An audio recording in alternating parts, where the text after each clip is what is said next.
Good evening, everyone. I suggest we start the meeting. So thank you all for joining. So it's my pleasure to introduce the speaker for today, Professor Munjal. So he's going to be talking on a topic I think that's relevant to all of us, which is essentially noise. So his talk is on controlling urban environment noise through mandatory noise limits. So I really look forward to this talk. Let me just give you a very brief summary of his very illustrious bio. I won't be reading it all out, but I'll just say a few things that might interest you. So Professor Munjal is an INE fellow, and he's currently, um, just one second, I'm admitting people also at the same time, honorary scientist at IISc.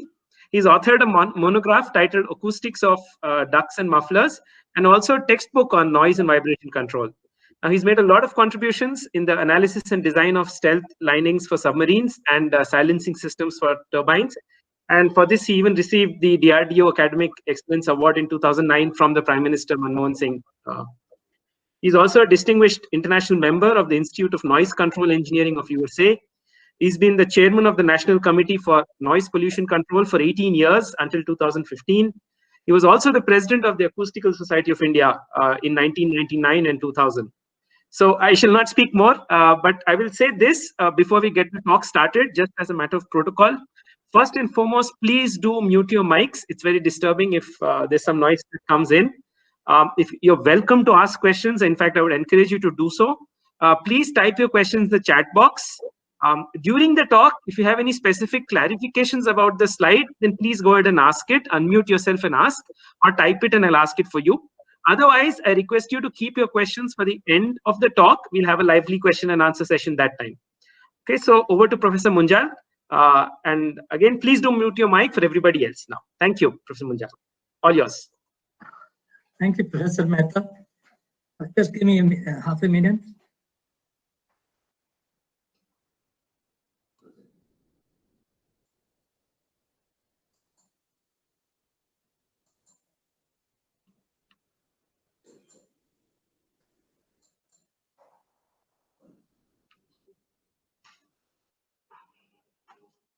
Can everybody see the slide, please?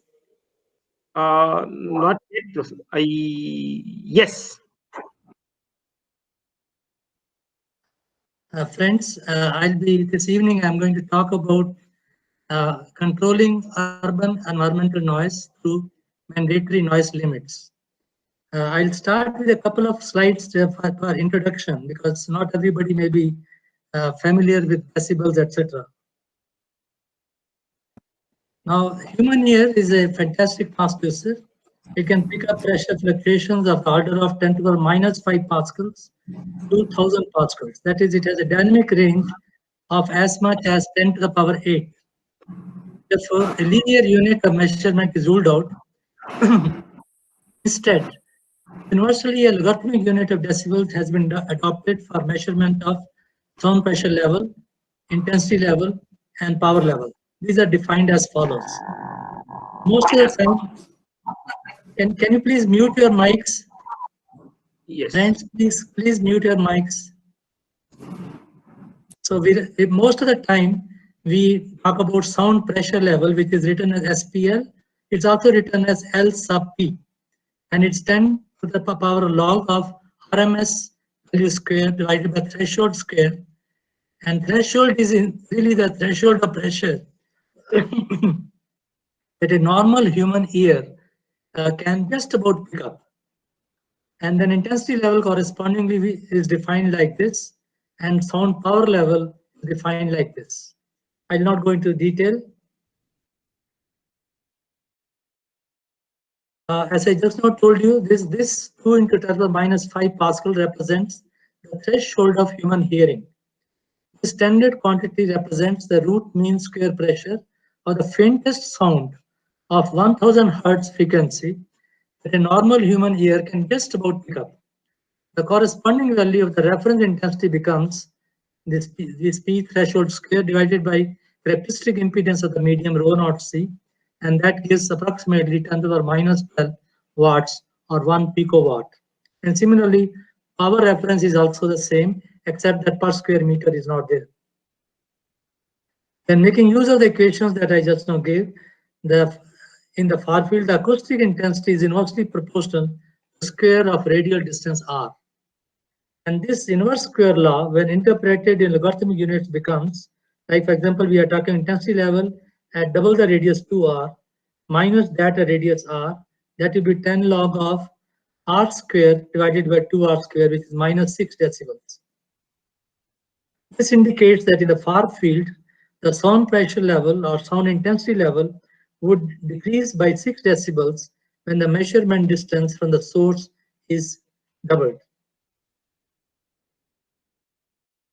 Now, for spherically diverging waves, the sound pressure level at a distance r from a point source is related to the total sound power level like this.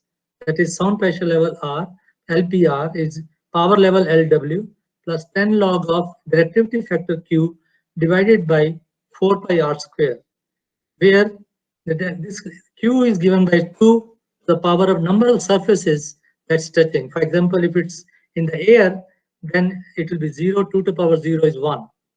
And that means it becomes 1 by 4 pi r square, which really means intensity will be, intensity at radius r is equal to power divided by the surface area of a hypothetical sphere of radius r, 4 pi r square. And similarly for other surfaces, when it's lying on the floor, then it is 1. So this becomes 2 to the power 1, 2. And 2 divided by 4 pi r square becomes 1 by 2 pi r square. Or in other words, it's a hemispherical radiation. And that's what we write like this. And that's what we use most of the time, particularly mechanical engineers, because all our machines are most of the time on the ground. Now, the human ear responds differently to sounds of different frequencies, and extensive audiological surveys have resulted in weighting factors for different purposes. Originally, A weighting was for sound levels below 55, etc. But now, we all the time use, A weighting, and that is universally adopted for all mandatory noise limits in every country. Now, I'll just show you this, how it is. Look at this now. So this is, this is a weighting curve. You can see because the reference is 1000 hertz. So 1000 hertz is our 0. And you can say with respect to 0, our human ear, let us say at 63 hertz would be 26 decibel, weaker in hearing than it would be at 1000 hertz. Now, vice versa. Now let us see at 16,000 hertz, so it will be something like -4 with respect to the 1000 hertz. So most of the time we use this, but if you want to talk of linear, we generally use C. You can see here for the whole speech range, this is 0 dB. So this is the reference for all our measurements. And same thing is given in a tabular form like this. And here I would like to tell you that internationally, the octave band centered at 63 hertz is called the first band, 125 second band, 250 third, 504, and 1000 the fifth one, and 2006, and 4007 and 8. So these are the 8 standard octave bands used internationally. So let me go back.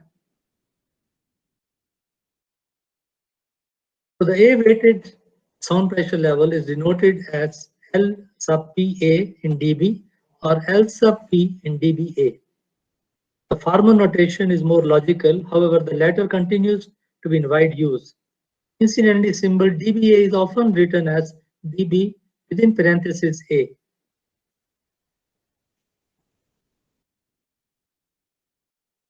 Now, the total sound pressure level of 2 or more incoherent sources of noise may be calculated as follows. So we add the power on the linear one, and in terms of logarithmic unit, then it becomes like this, that power level total will be 10 log of summation 1 to n, 10 to the power 0.1 times power level of the ith source. And here n denotes the total number of incoherent sources like machines in a workshop or different sources of noise in an engine, etc. Similarly, the corresponding sound pressure level at a point is given by this very similar formula. And incidentally, these equations would also apply to logarithmic addition of sound pressure level or sound power level of different frequency bands in order to calculate the total level. Now, there are some interesting implications which are very important from the noise control point of view. The logarithmic addition of power levels or sound pressure level has some interesting implications for noise control. It may easily be verified from those equations that 100 decibel plus 100 decibel is equal to 103 decibel. And not to confuse this logarithmic plus with the normal plus, I have just used a symbol like this. So 100 plus 100, that means two sources of 100 will appear to us to be single source of 103 decibels. Again, two sources, one of 100, second of 90, when added up, it will be 100.4, which really means that technically this source of 90 will not even be audible with respect to this 100. In general, x plus x will be x plus 3. And please note that 0 plus 0 will also be 3. And note that 0 dB does not mean zero sound. It only means that RMS value of the pressure is equal to threshold pressure. Now, similarly, 10 identical sources of x dB would add up to x plus 10 dB. Now, what does this plus 10 mean?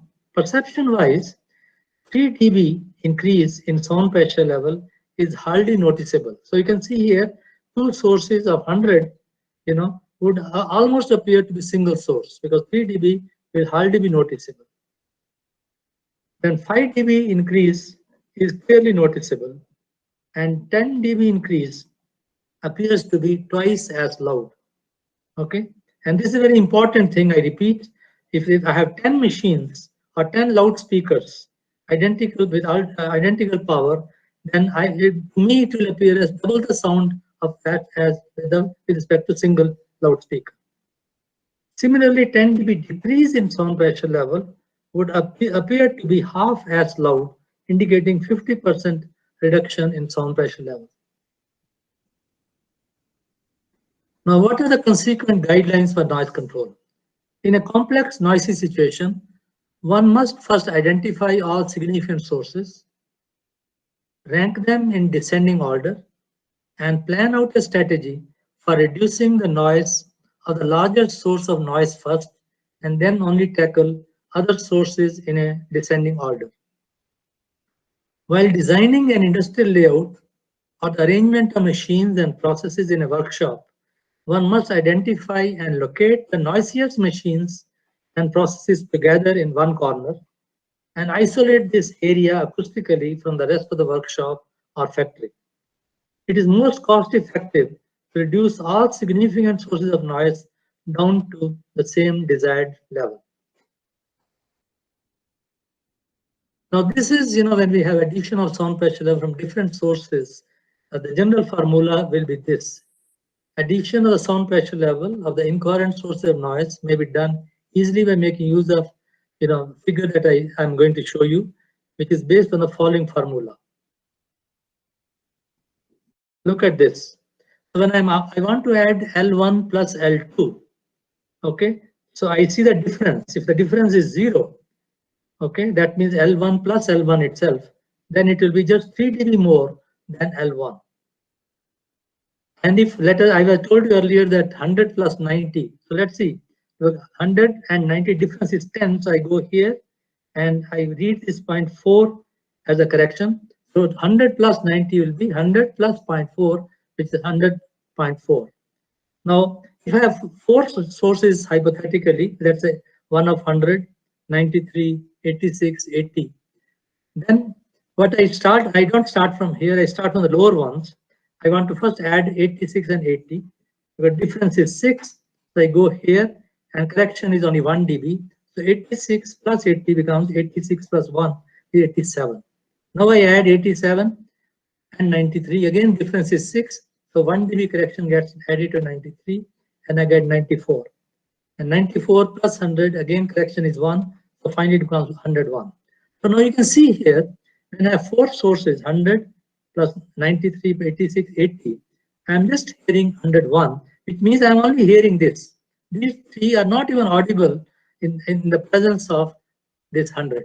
And that's why I'm saying for noise control, we have to first identify the sources, rank the sources, and attack this, loudest first, then attack this, then this and this.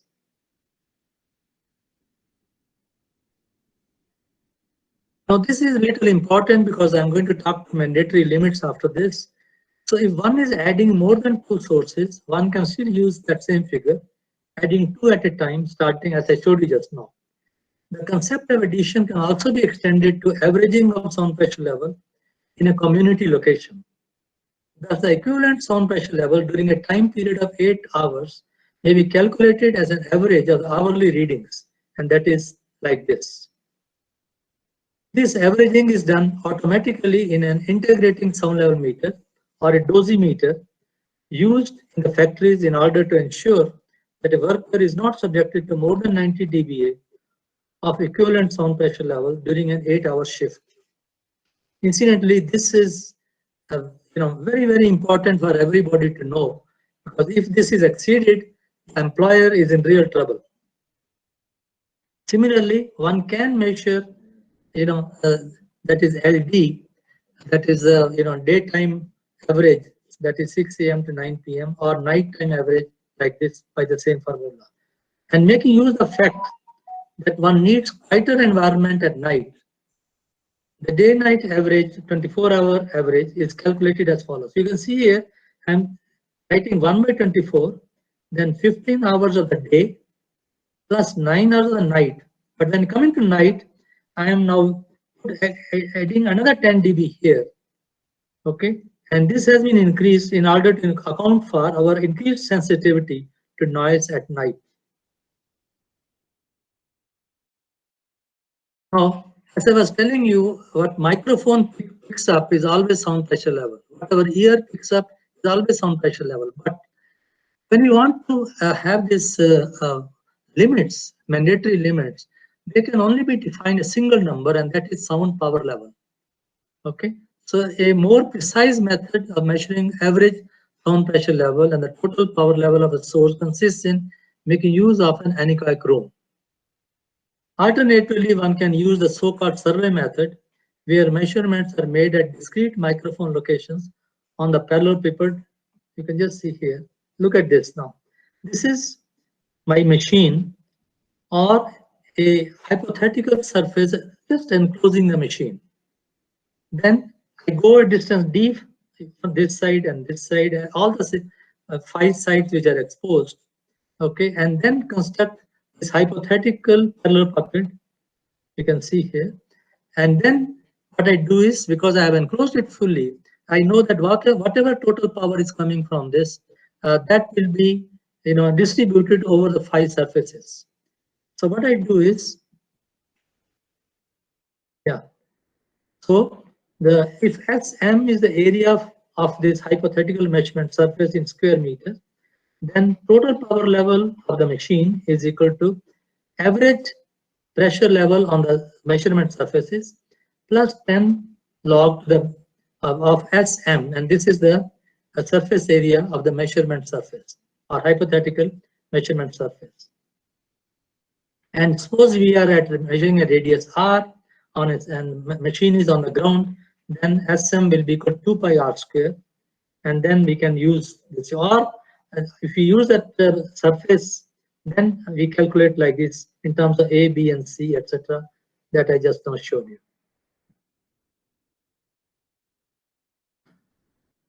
Okay, now we come to what you are waiting to hear, noise limits in India. So as Professor Mehta told during the introduction, the Ministry of Environment and Forests of the Government of India, on the advice of the National Committee for Noise Pollution Control, has been issuing gazette notifications prescribing noise limits as well as rules for regulation and control of noise pollution in the urban environment. Before I go, this committee was set up in 1997. In fact, there were several meetings before that, and I was somehow responsible, for convincing all the chairmen and member secretaries of all the pollution control boards in a meeting, in Pondicherry. It was a long 4 hours meeting, and they really got convinced that we have to do something about it. We need a standing committee. And then they said that if I could chair the committee, I said fine. So I chaired this committee. Every time this committee was constituted for 2 years, okay. But then I continued to be chairman for long 18 years. And whatever I'm going to present, all these gazette notifications resulted from this recommendations of this committee. The first one and most important thing is ambient air quality standards in respect of noise. So here we are assuming that the town planning authority has divided the whole area into industrial area, commercial area, residential area, and silence zone. And having done that, in the limit of within the the boundary line of the industrial area, during the daytime, the average equivalent or average sound pressure level during the day should not exceed 75 dBA, and night time it should not exceed 70. For commercial area, that means where we have this shopping, etc., it is 65 and 55. Residential area, it's 55 and 45, and silence zone is 50 and 40. Now, by the silence zone, I mean places like hospitals, where it's very important that we have extra silence there, so that what should I say, patients get the kind of relief and silence they need. And this is defined as generally area with 100-meter radius. But you can see that in India, you will never find an area of 100-meter radius around a hospital where nothing should be there. But anyway, actually we had a lot of discussion about this, but then we adopted it for the simple reason that this is what is recommended by World Health Organization. We said, all right, we may not have today all this, but then we should at least tell ourselves that this is what we should try to achieve. Only then all our town planning authorities, etc., they will try to move in this direction. And you will see that this has helped in a great way, but not all the way, but you will see that I'm going to just talk about this now one by one. Now, the second thing we did was we passed this, on the recommendation, our recommendation, Ministry of Environment and Forest put the first gazette notification on noise pollution regulation control rules 2000. In fact, though it's called by this name, it has been amended from time to time, and the latest amendment was in 2010. But as you know, any act still is known by the first name, and then amendments are correspondingly added. Now let me read out one by one. Most of this I'm sure you will be familiar with. Loudspeaker or a public address system shall not be used except after obtaining written permission from the authority. A loudspeaker or a public address system or any sound producing instrument or a musical instrument or a sound amplifier shall not be used at night time except in closed premises for communication within, like auditoria, conference rooms, community halls, banquet halls, or during a public emergency. The noise level at the boundary of the public place where loudspeaker or public address system or any other noise source is being used shall not exceed 10 dBA above the ambient noise standards, which I just now showed you, or 75 dBA, whichever is lower. Now, what I'm trying to tell you is that suppose now it is a big Maidan where a political meeting is going to take place. So their amplification will have to be adjusted in such a way that at the boundary, it should not be more than 10 dBA of what it is there beyond the boundary. Beyond the boundary, which is residential area, now you want at night 45. So that means 45 plus 10, 55. It should not exceed 55. So in other words, all the time, a person has to be sitting around on the near the amplifier and keep adjusting, or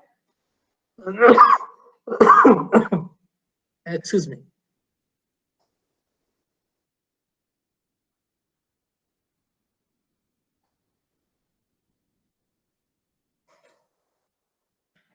or in the beginning of the, before the, function begins, the amplification can be adjusted so that later on you don't have to adjust much, but still you need to have that so that people beyond the boundary who have nothing to do with this meeting or function, they should be able to sleep at night.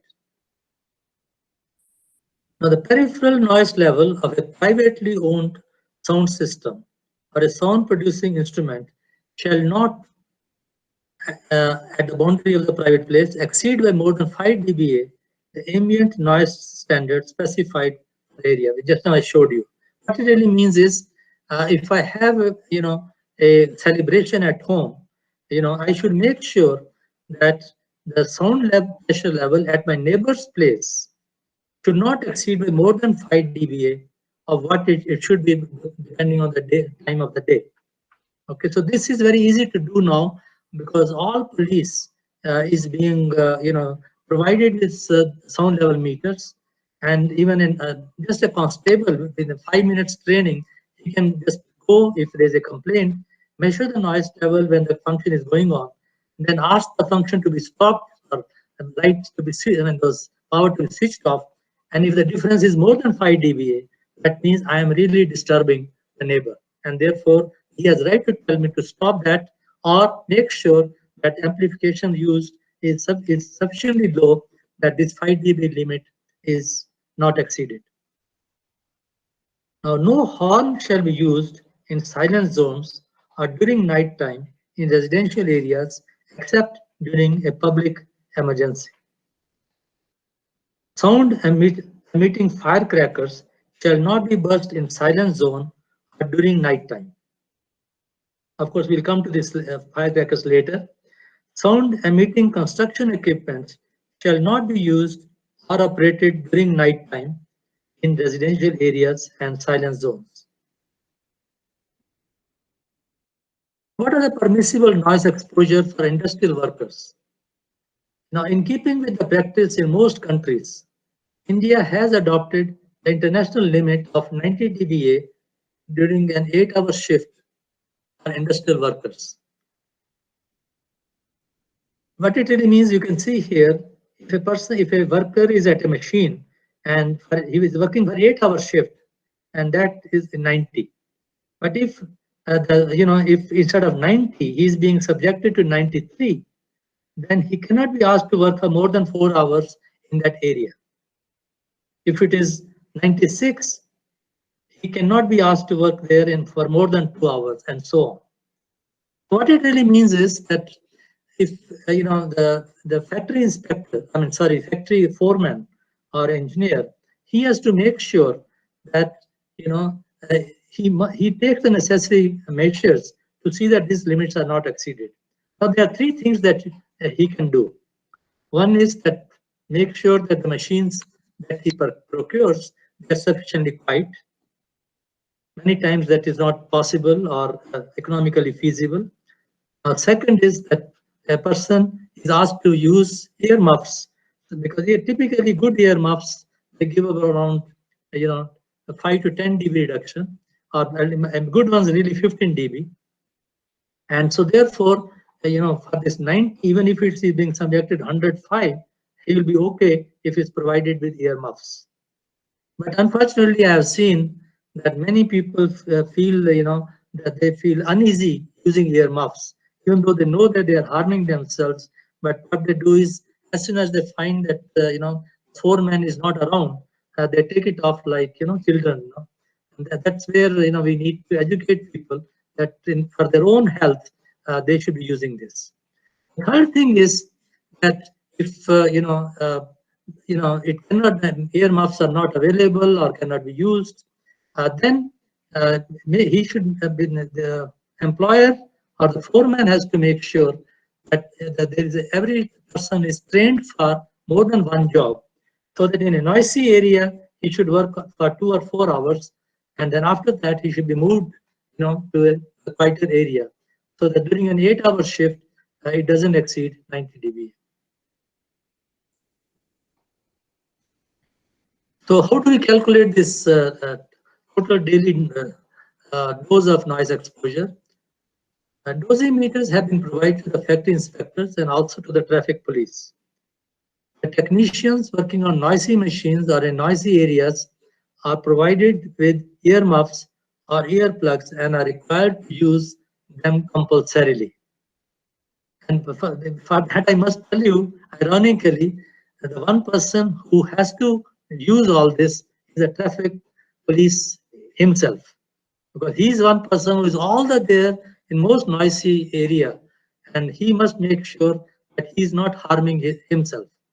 Okay, so that is necessary. Anyway, this is how we calculate. But anyway, this is not necessary to calculate in this way, because the dosimeters automatically take into account this addition.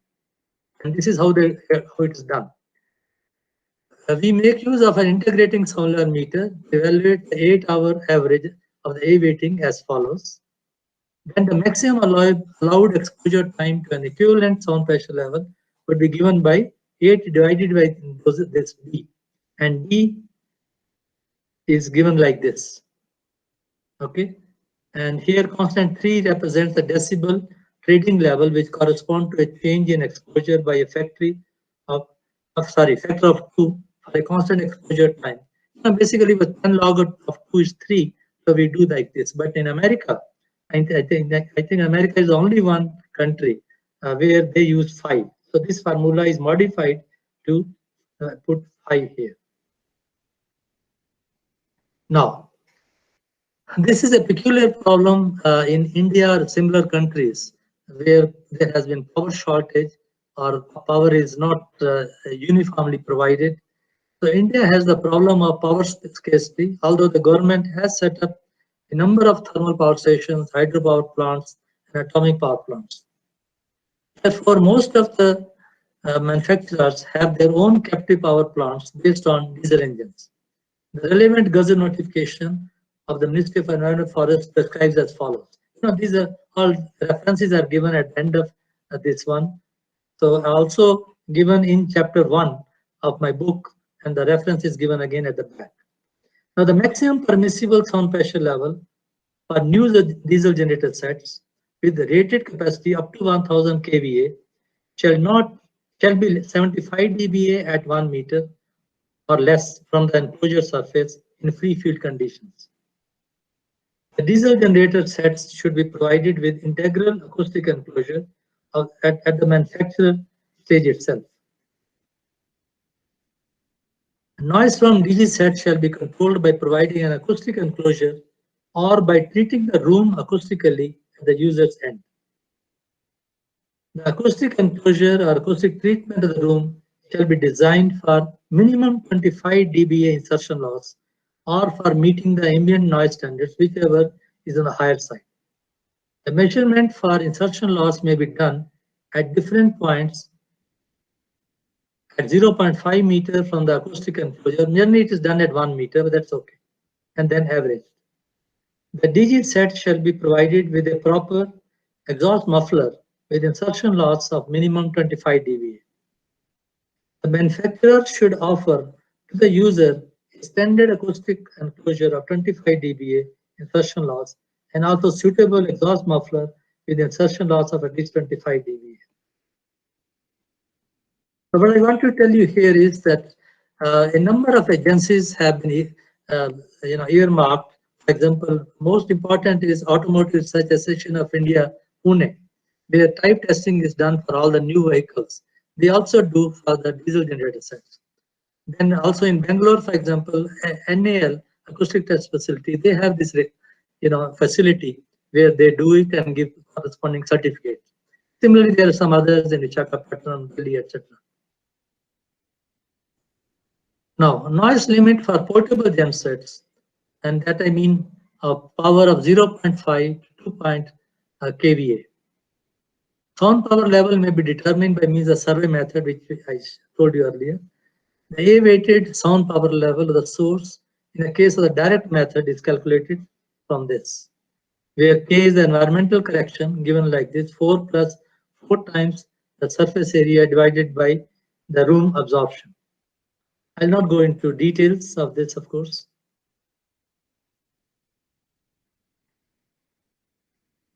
Now, the prescribed limit of sound power level of portable gensets is 86 dBA.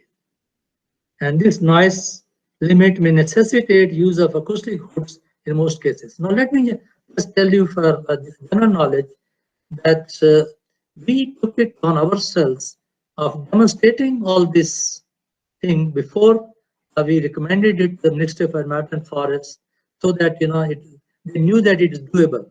But this is very necessary. Otherwise, we will have the gazette notifications on paper. Okay, in that, in fact, we involved all the manufacturers. So it meant a lot of work for us, and particularly for Institute of Science, because I was the chairman. So I took it on myself to get this done at my lab or in Bangalore in most of the time. So it meant a lot of effort, but I thought in public interest, it had to be done.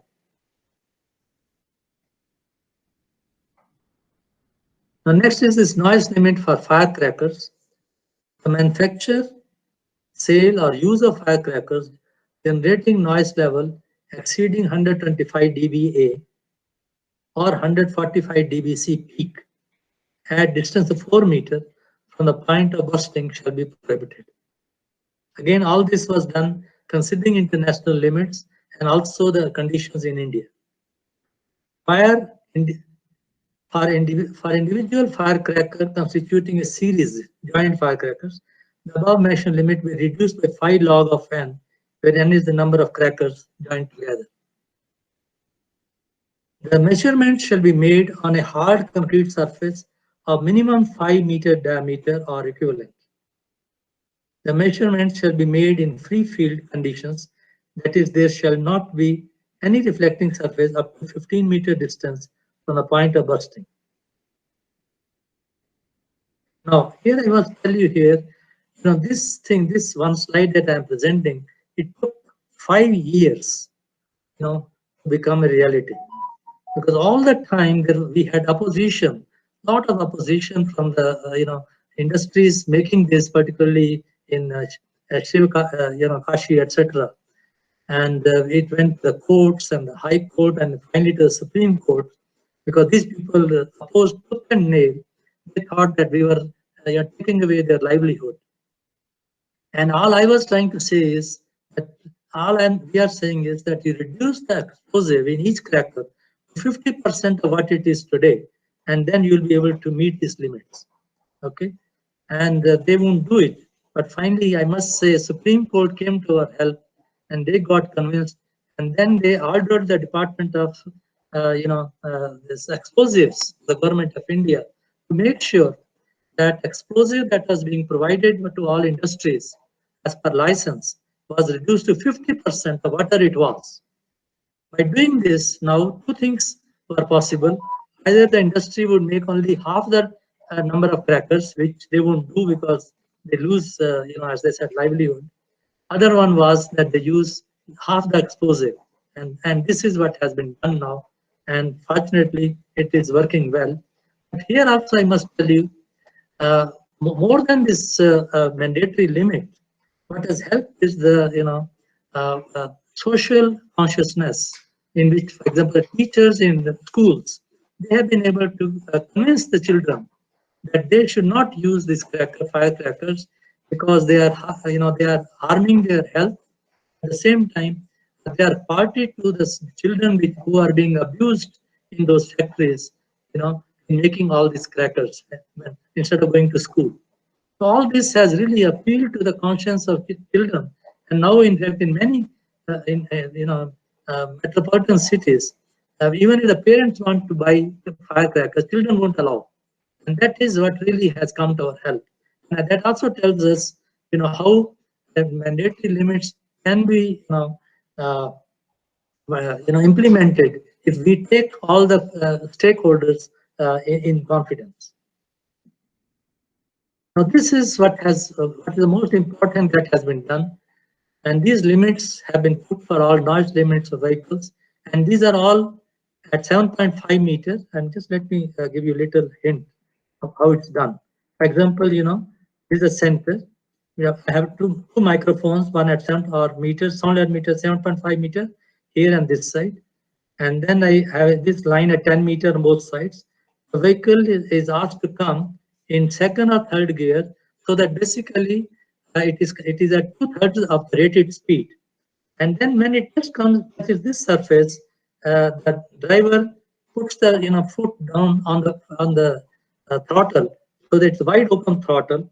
It accelerates further to maximum speed, and then when it comes here, then that foot is lifted from the throttle, and then maximum level is recorded at these two microphones.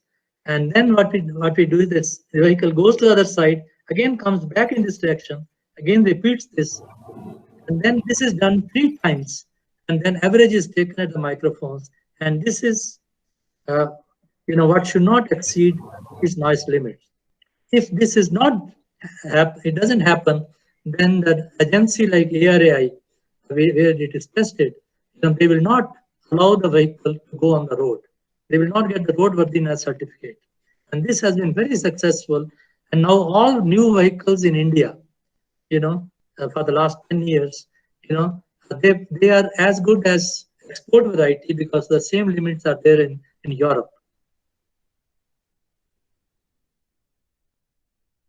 And this, of course, just now I told you about the procedure, and this something about the sound level meter classification.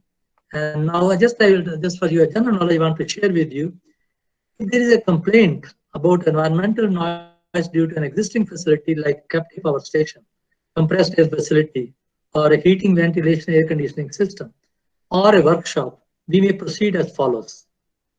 Make sound pressure level measurements so as to identify and rank order different sources of noise.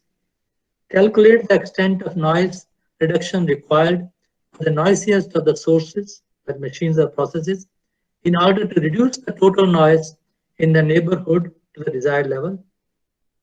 Identify the paths of noise transmission, like structure-borne or airborne noise, from the major sources to the neighborhood, and plan the path control measures. Estimate the cost effectiveness of different alternatives. Carry out detailed engineering and installation of the selected noise control measures, and verify the effectiveness of the implemented measures, and work out refinement or correction as necessary to meet the environmental noise limits. Now, this is all from my experience, and all this what I'm saying here, including the strategies of noise control, everything is given in the book that is referenced at the end of these slides. And that book, particularly Noise and Vibration Control, it was commissioned by the Government of India, and everything was done accordingly. And so we wrote that book, and it was completely paid for by the Department of Science and Technology as a part of the facility for research in technical acoustics that I have been having for the last 20 years. And I must say that the steering committee, which was headed by Professor D.V. Singh, they really played a very great role in making sure that not only we have these limits in the country, but we have the technology, for making those limits feasible. Now, this is very important that people understand what is environmental impact assessment, EIA. For community noise, it is advisable that at worst, any facility should not increase background or ambient noise level in a community by more than 5 dBA over existing levels without the facility, irrespective of what regulations may allow. If complaints arise from the workplace, then regulations should be satisfied, but to minimize hearing damage compensation claims, the goal of any noise control program should be to reach a level of no more than 85 dBA. Carry out an environmental impact assessment before a potentially noisy facility is installed. If the projected noise levels at the property line exceed the mandated limits, depending on the category, the locality or area, then either quieter machines may be ordered or specified, or path control measures may be specified for the relative noisy machines. Now, this is what I was telling you for noisy machines. These are the two books written by me, Noise and Vibration Control. It is published by IASC Press and in collaboration with the World Scientific Publishers Singapore. So a textbook for self-study published under the IASC Lecture Note Series. And so the library edition costing $78, but Indian edition costs only $8.95. And in our this Tata Bookstore further gives you reduction. So because of this thing now, most of the industries where I have been consultant, all those people now have this book on their shelves, so that every designer uses this not just to control the noise, but also to design the machines for quietness. It's very important that we instead of worrying about noise control measures as a retrofit measures, we should always do it as at the beginning, so that we have a machine that is quite to start with. Or second is, we should have an industrial layout where we do all the designing properly, so that the noise level is kept to a minimum, right at the beginning, without spending too much money later, either by cost or litigation. And this book is, of course, a monograph, Acoustics of Ducts and Mufflers. That is my bread and butter. I've been working in this field for almost 50 years. Okay, and this is incidentally the only book in the world. It was published in 1987, and second edition appeared in 2014. Even now, it's the only book in the world on this. Unfortunately, it costs a lot. It's not even 145 now; it's already 165. Okay, but anyway, so this is what most researchers need, or designers of mufflers and silencers need. So I'll stop at that, and I'll welcome any questions that you may be having. Yeah, thank you, Professor Munjal.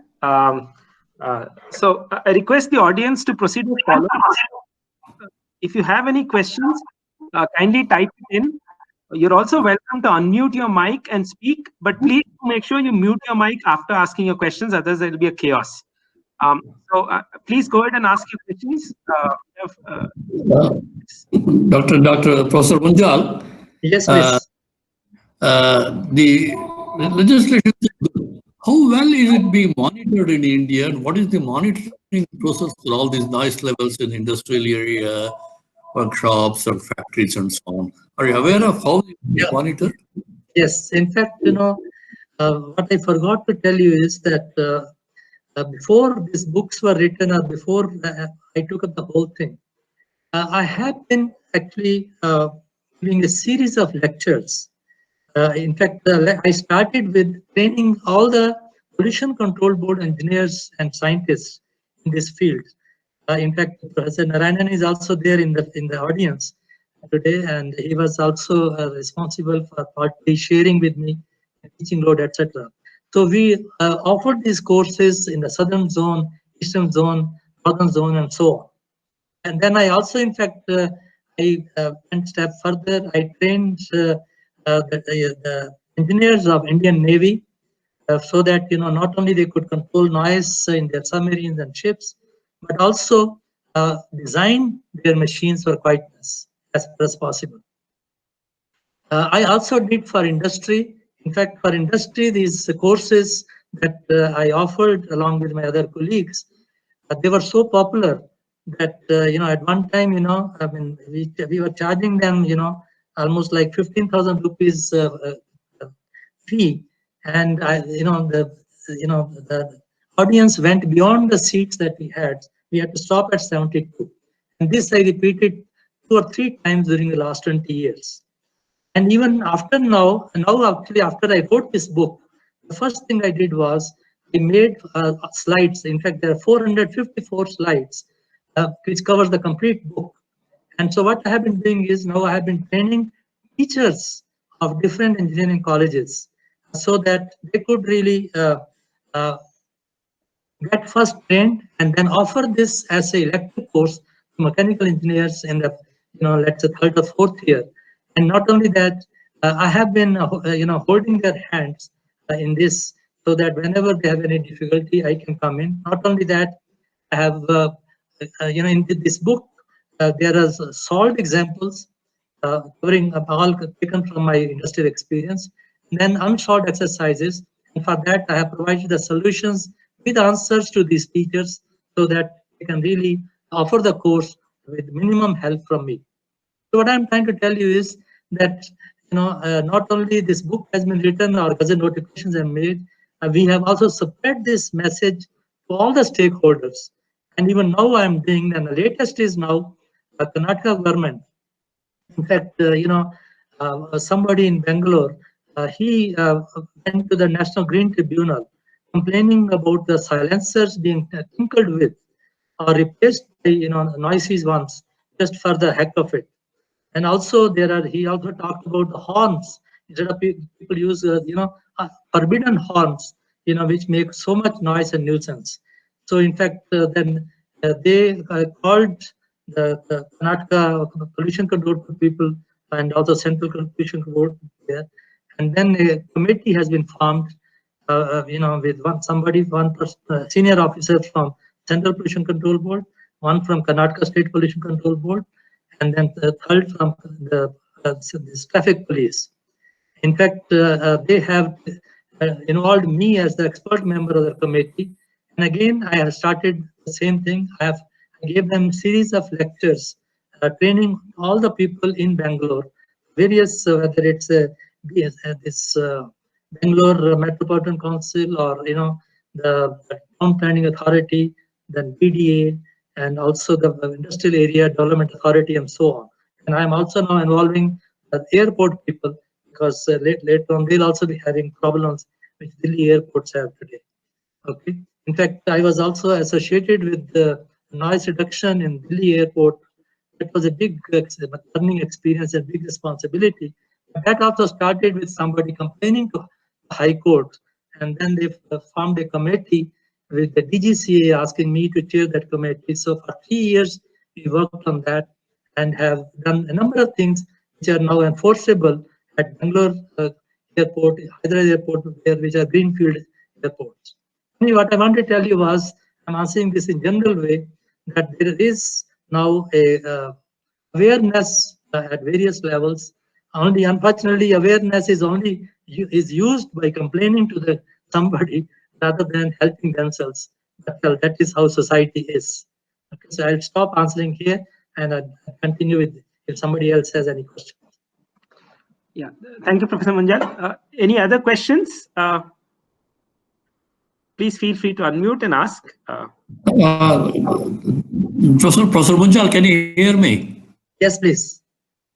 What I asked was, how is it being monitored by the governments in the factories and others?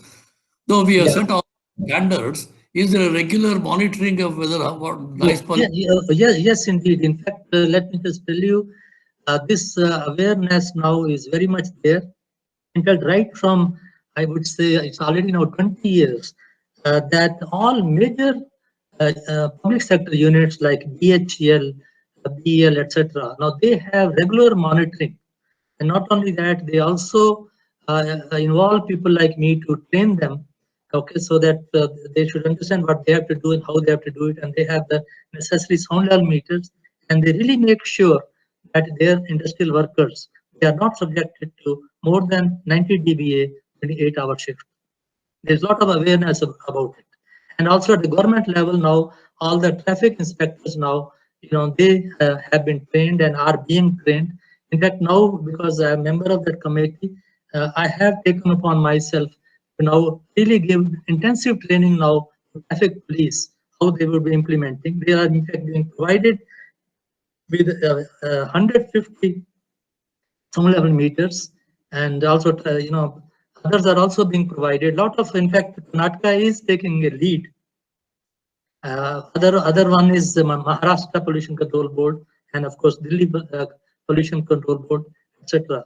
So what I'm trying to say is it is being implemented in a big way, and from time to time I get phone calls, and then I try to resolve the issues, etc. Many times, people, instead of talking to each other, they talk at each other. and they think that by making further fight out of it, they'll be controlling the noise. So I have been doing a lot of counseling apart from helping them technically. Thank you, Sorry, Professor I Munjal. want to ask you something else. Lot of people tend to think only this hearing loss is the noise pollution. If you are aware of, there are many other medical factors. Would you comment on the effect of noise? Just a few, so that they may be aware it's much beyond hearing. Oh, yes, yes. In fact, the first thing, let me just tell you, in industry, let us say, if somebody is subjected to too much noise, invariably he would have some kind of light headache towards the end of the day. And not only that, then he goes home, he is very irritable with his wife, children, etc., and all that. So what I'm trying to say, this is the first symptom. Then if this continues day after day, then he gets a permanent threshold shift, which means he'll be getting, let's say if somebody is subjected to 100 decibel dBA for 10 years, so he'll really become about hard of hearing by 20 dBA. That means his threshold of hearing will increase by 20 dBA. So what I call zero, for him 20 will appear to be zero, and so on. But only one thing I must tell you, God has been very kind to us. So what happens is, when we get that, let's say 20 dBA, this loss of hearing, it helps me in some way, because when I'm being subjected to 100, that appears to me to be 80. Okay, so no further damage is done. You understand this part? Okay, so what I'm trying to say is that there is a self-limiting of damage. Okay, but then people generally take it because they think, oh, chalta hai, it's that kind of thing goes on. But now more and more people are realizing that they should do something about it. And when I go to industry, for example, now, earlier, that was not there, but now, those even union leaders, they want to talk to me and see how they can be provided better environment and so on. So things are happening indeed. Jagdish, please go ahead and ask your question.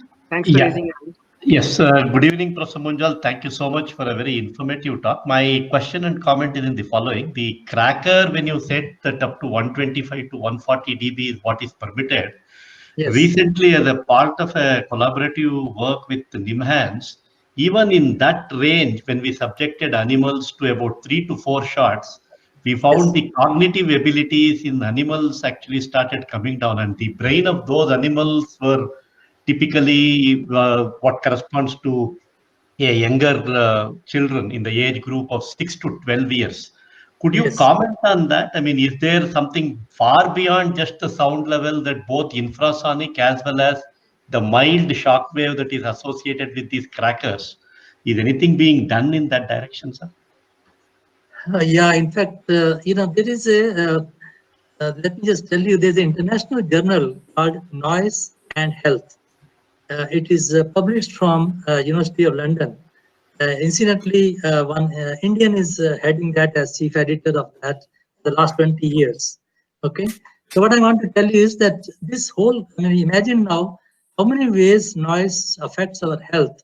That so many papers published every month, and all published, by doctors, people who are ENT specialists, etc.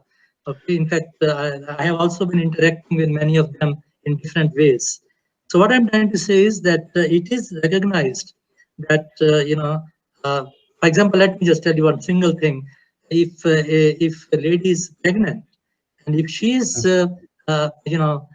participating all that time in discourse, okay, and then the kind of that low frequency sound which comes from the percussion drums, and which she is subjected day in and day out, and then not only she will be affected, but the fetus inside would also be affected. The child will be born with a problem with the hearing.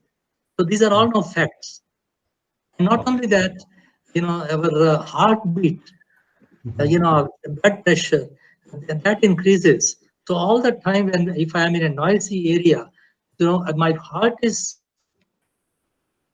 blood pressure, and really I'm doing permanent damage to myself. because after all that pump has to, this what we call heart, but that pump has to serve me for whole life. And naturally there will be fatigue failure much before that, and that is what is the big problem there.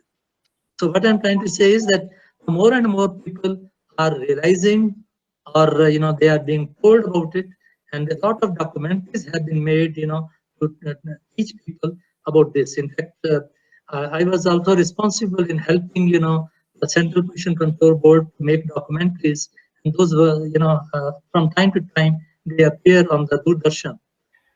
So what I'm trying to say is that more and more consciousness is coming, awareness is coming, and there is a problem as well as an opportunity in this field, and that is how I have been trying to remain active in this field and offering my services to all the government agencies.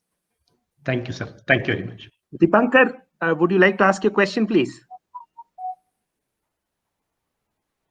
Dipankar Banerjee, I see you've raised a hand.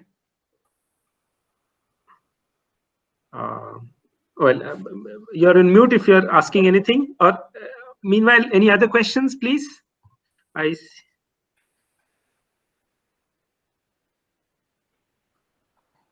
Okay, I've got myself unmuted. Sorry. Professor Munjal, thanks for a very nice talk. This is not a technology question, but Dr. Atre asked about monitoring. I had a question from the other end of the spectrum. What is the first recourse of an individual who believes he's being subjected to noise beyond limits?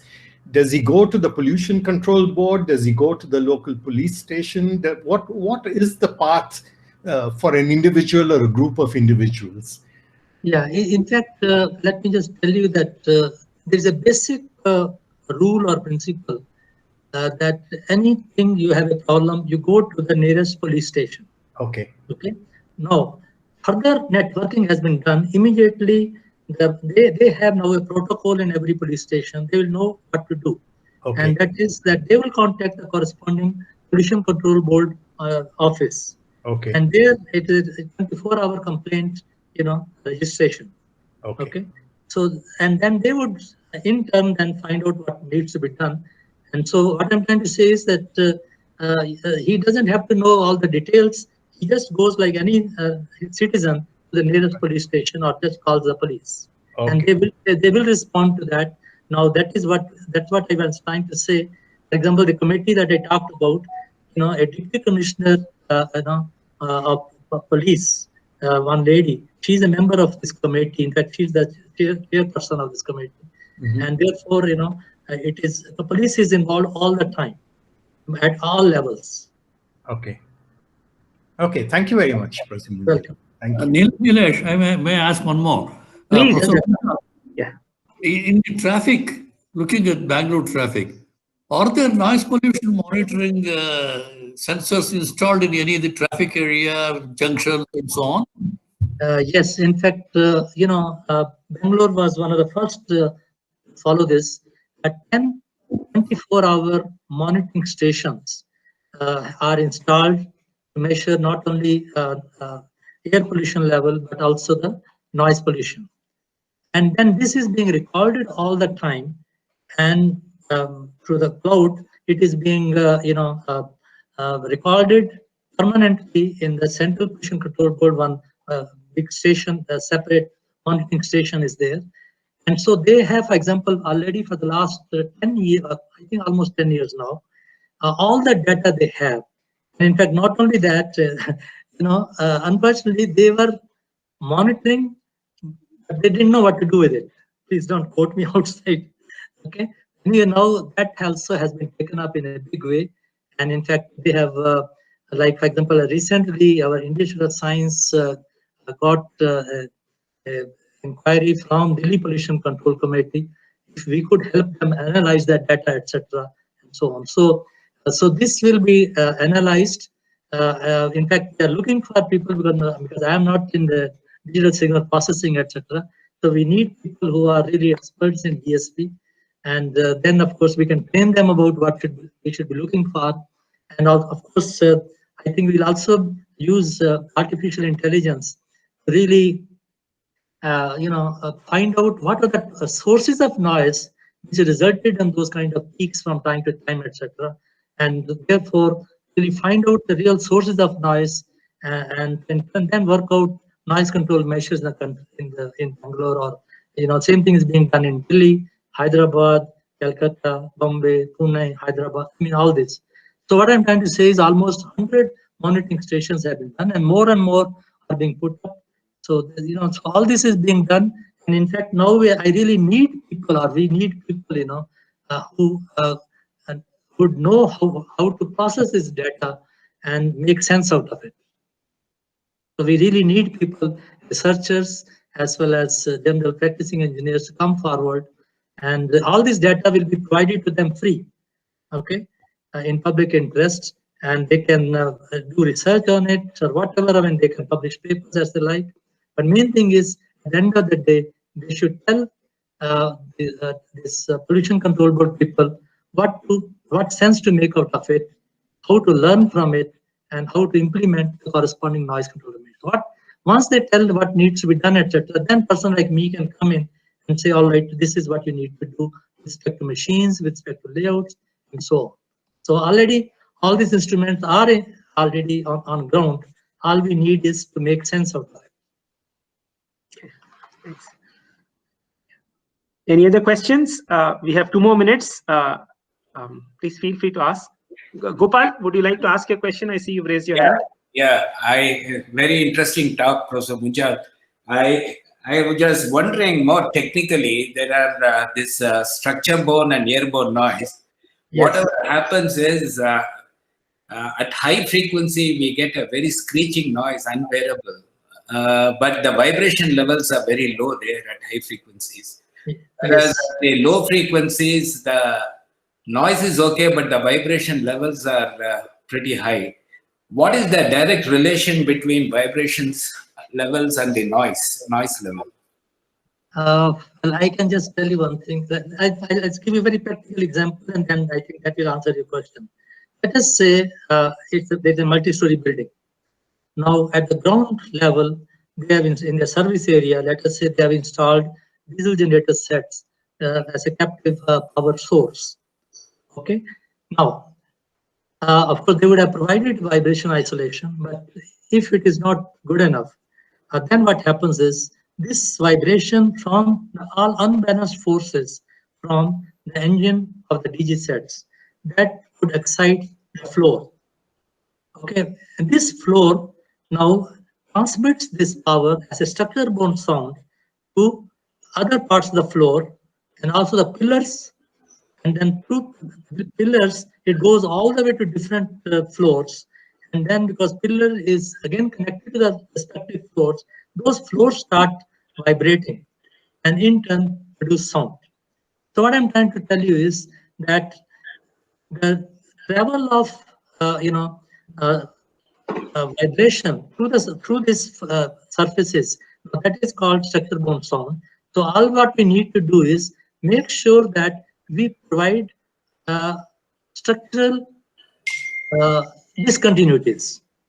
For example, a simple thing I'll just tell you, I have a DG set, and what I should make sure is that I should provide not only a vibration isolation on the ground, but also with the sides, and also provide at least 1 inch, all around gap, which I can fill up with some soft material, so that any vibration of this is not passed on to the floor.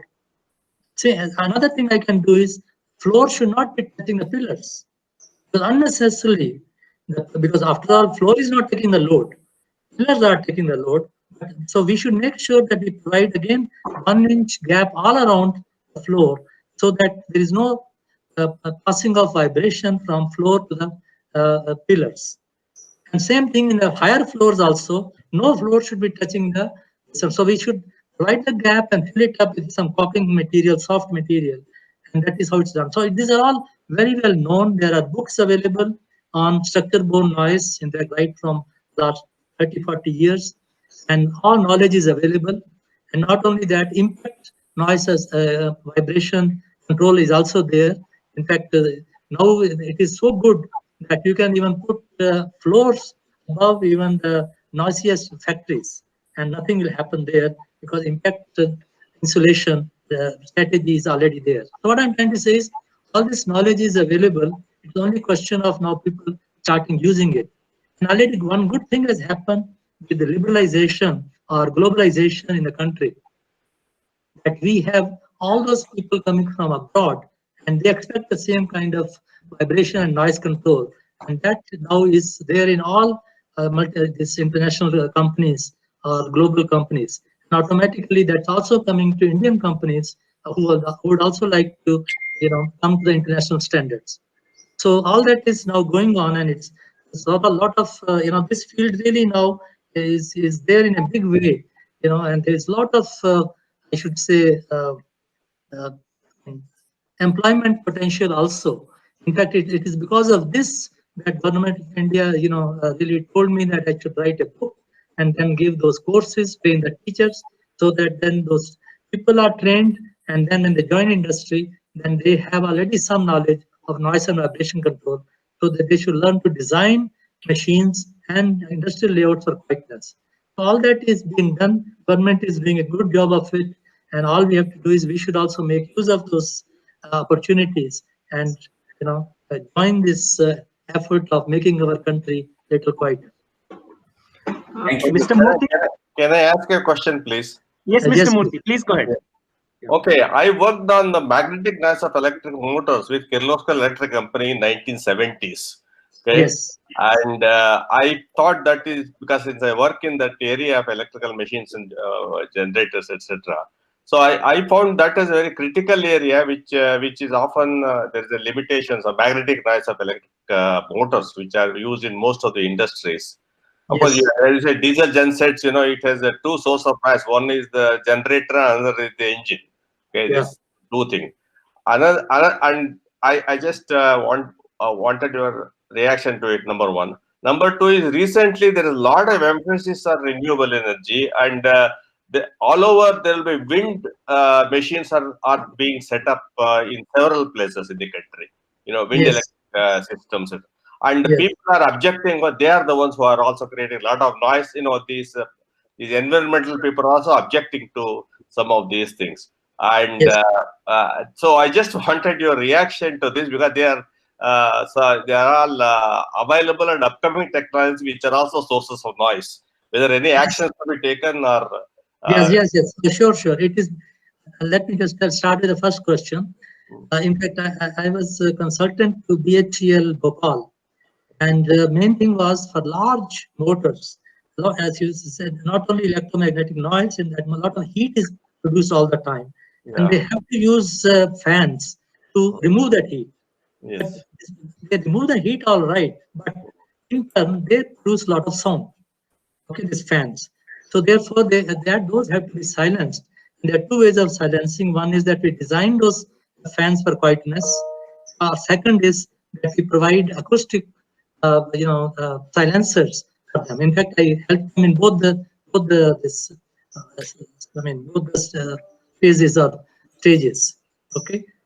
Now, in fact, this silencers for heating, ventilation, air conditioning systems is, as I told you, one of my main areas of research as well as consultancy. And second, let me answer the second question. Second question is about the, let's say, wind turbines. Air wind turbines. So what happens is, yes, they produce a lot of noise. But only good thing is that it is these are sent generally away from residential areas, and therefore will not be directly coming in. But you are right. Wind turbines, for example, they have very low frequency sound at the blade passing frequency. That means the RPM divided by 60 multiplied by the number of blades. And this low frequency noise, it can be heard at several kilometers. Okay. So in fact, now more and more people are working on this, but then, it is not cost effective at all. And we can do pretty little, because most of the noise control measures, they are all very, very, what should I say, they're not at all cost effective at low frequencies. So this is a very challenging area. But right now, we don't have any solution for that.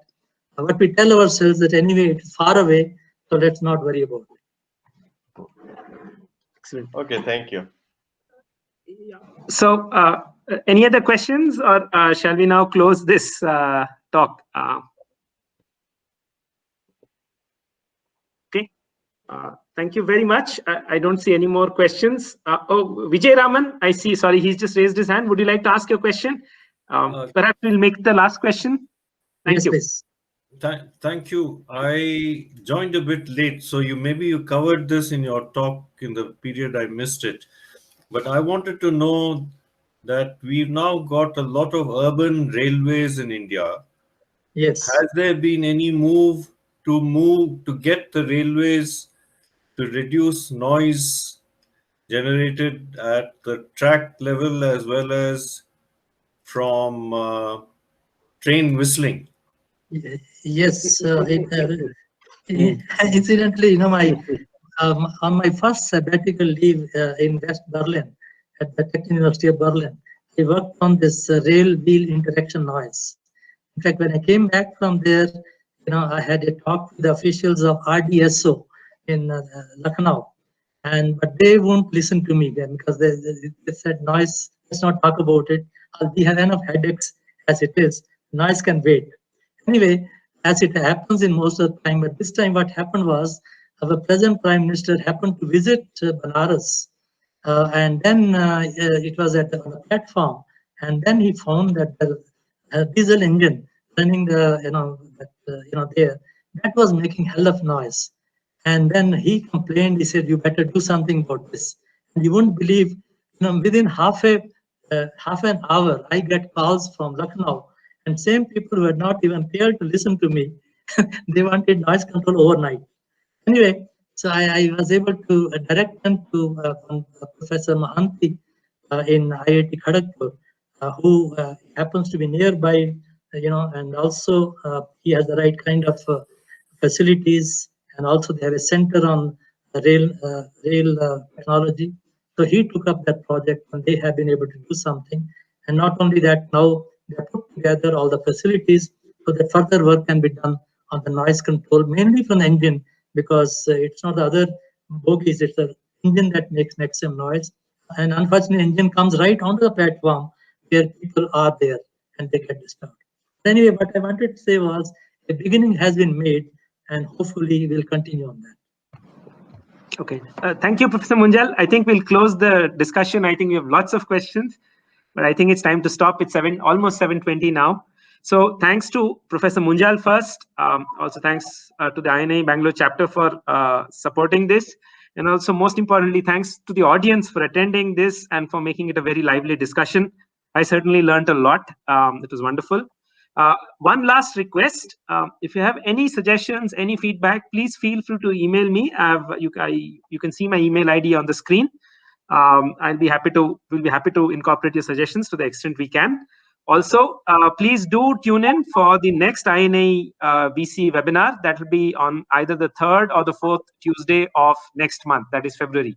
We'll be doing this monthly for sure. So please do come again. Thank you very much, and goodbye. Good night.